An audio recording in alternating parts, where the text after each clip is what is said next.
You don't fall in love with a karmic person the way you fall in love with everyone else. It feels more like recognition, like your nervous system whispers, "Oh no, it's you." The pull is magnetic, the timing is suspicious, the lessons are loud, and even if the relationship ends, it doesn't leave quietly. It changes your taste in love forever. Stay to the end, because the biggest secret about karmic relationships is this: they don't come to make you happy, they come to make you free. What karmic relationships are and why they happen. Karmic relationships are intense connections that arrive to break a pattern, not punish you, but wake you up. They often feel fated. You meet in an impossible way. You can't fully detach. The bond accelerates fast, and the relationship acts like a mirror that shows you what you've been avoiding. Karmic love is less about romance and more about transformation. Old wounds rise to the surface, triggers appear on schedule, and you're forced to learn boundaries, self-worth, honesty, or courage. Do all people go through them? In some form, yes. But not everyone experiences them as dramatic, all-consuming storms. Some people get soft karmic relationships, a short connection that still shifts their life path. Others get the full karmic wildfire, the kind that feels like destiny and then demands a price your illusions. Karmic relationships often arrive at turning point ages, when you're becoming yourself. That's why many begin around 18-22 identity awakening, 27-31 Saturn-return reality check, and 36-42 midlife truth season. They can happen once, or in cycles, until the lesson is learned. And yes, sometimes a karmic bond can become marriage, but only after both people stop using love as a battlefield and start using it as a mirror. Now, here are the first 3 signs on the karmic list. Scorpio, October 23, November 21st. Scorpio doesn't date, Scorpio merges. That's why karmic relationships find you so easily. Your soul craves depth, and karmic partners always come disguised as finally someone who understands me. Your first karmic connection often begins early, around 16-20, when attraction feels like obsession and silence feels like power. The second major karmic wave hits 27-31, when you're forced to face control patterns, jealousy, tests, emotional games, or trying to win love instead of receive it. For Scorpio, karmic relationships rarely happen only once. They tend to arrive in 2 or 3 defining chapters, each one stronger than the last, until you choose emotional honesty over intensity. These bonds change you by stripping away your illusions. You learn that loyalty is not possession, and passion is not proof. After a karmic Scorpio love, you stop being impressed by charm and start being addicted to truth.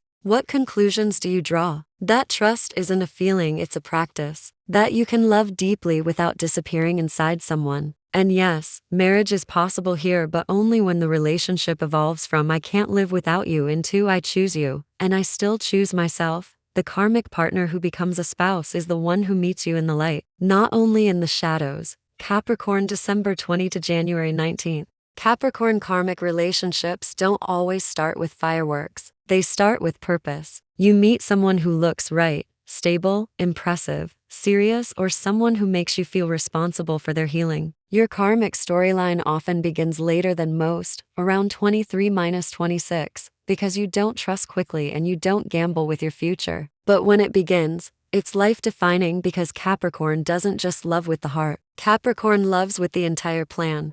Your biggest karmic wave often arrives 27-31. This is where fate tests your patterns: over-functioning, carrying the relationship alone, staying because of history, or treating love like a job you must succeed at. A karmic partner may trigger your fear of failure, so you try harder, fix more, tolerate longer. And then comes the lesson: love is not earned by suffering. Do karmic relationships happen more than once for Capricorn? Usually 2 major times, one that teaches you what you'll never accept again, and another that proves you can receive as much as you give. These relationships change you by softening you without breaking you. You learn to set boundaries without guilt, to rest without feeling lazy, and to stop calling emotional distance strength. Can it end in marriage? Yes, but only if Capricorn stops choosing potential over reality. The karmic to marriage path opens when you pick a partner who respects your ambition and your feelings, someone who builds with you, not someone you have to rebuild. Pisces, February 19, March 20th. Pisces karmic love feels like a movie you've seen in a dream. The connection is spiritual, telepathic, poetic, and that's exactly why it's dangerous. Your karmic relationships often begin early 1822 because you feel everything deeply and you believe love can heal anything. Karmic partners are drawn to your softness, your empathy, your ability to forgive the unforgivable. But fate isn't testing your kindness, it's testing your boundaries. Pisces often experiences karmic love in multiple rounds, a pattern of loving someone unavailable, complicated, wounded, or not ready. Another karmic peak happens 28-33, when you're forced to choose between fantasy and fact. This is the season when your soul asks, are you in love with the person or with the hope? What changes do these relationships bring? They bring clarity. After a true karmic bond, Pisces stops romanticizing pain. You learn that intuition is not anxiety, and sacrifice is not devotion. Your conclusion becomes simple and powerful. Real love doesn't require you to abandon yourself to be chosen. Can it become marriage? It can, but only if Pisces stops rescuing and starts requiring. The karmic partner who stays becomes a spouse only after both people step into adulthood. Consistency, honesty, shared effort, and a love that feels peaceful, not confusing. Gemini, May 21, June 20th. Gemini's karmic relationships don't begin with drama, they begin with electricity. A conversation that feels like a portal. The kind of chemistry where you can't stop texting, can't stop thinking, can't stop replaying every word. Your karmic story often starts young, 17-21, because Gemini learns love through curiosity, and karmic partners arrive as the most intriguing riddle you've ever tried to solve. But here's the twist. Gemini's karma isn't about flirting or variety. It's about truth. You attract karmic partners who force you to face inconsistency, either theirs or yours. One day they're all in, the next they vanish. Or you feel everything, then suddenly feel nothing. Your second karmic wave tends to hit 28-32, when your soul demands emotional maturity.